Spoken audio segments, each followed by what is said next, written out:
Hey guys, SleepyJ here, pregame.com, coming at you with an NFC Championship player prop best bet. I like Devonta Smith in this game a whole hell of a lot. I'm going to go ahead, I'm going to play him over 66.5 receiving yards in this game. One thing we know about San Francisco, tough team to run the football on, but Devonta Smith has stepped up big for the Eagles over the last 7 games. Now, if we look at Smith's stats over the last 7 games, he's done exceptionally well. Let's start at the bottom with the Tennessee game. That game was an absolute blowout. Devonta Smith still had 102 yards receiving. Against the Giants, an absolute blowout. 64 yards on 8 targets. You can't complain there, Philadelphia. They just decided to run the ball late in that game. But the next 3 games, those games were close.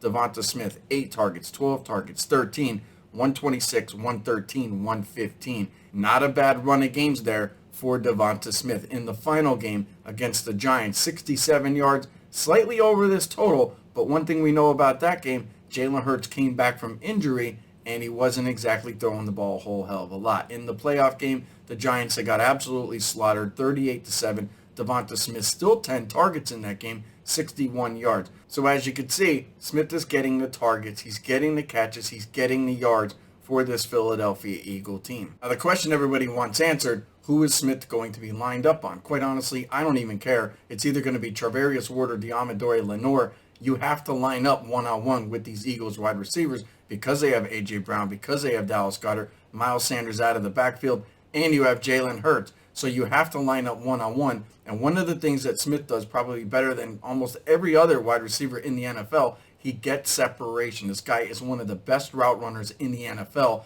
I don't know how San Francisco covers him. They're the 6th worst team when it comes to fantasy points given up against wide receivers. DK Metcalf chewed them up. CeeDee Lamb chewed them up. And I think San Francisco is going to get eaten alive here by Devonta Smith and Jalen Hurts. I could see a big game for these guys. Anywhere from 10 to 12 targets for Devonta Smith. I think he goes well over this number of 66.5. So I'm giving you guys that as my NFC Championship player prop best bet. Devonta Smith over 66.5 receiving yards. Make sure you guys check out more videos right here at pregame.com.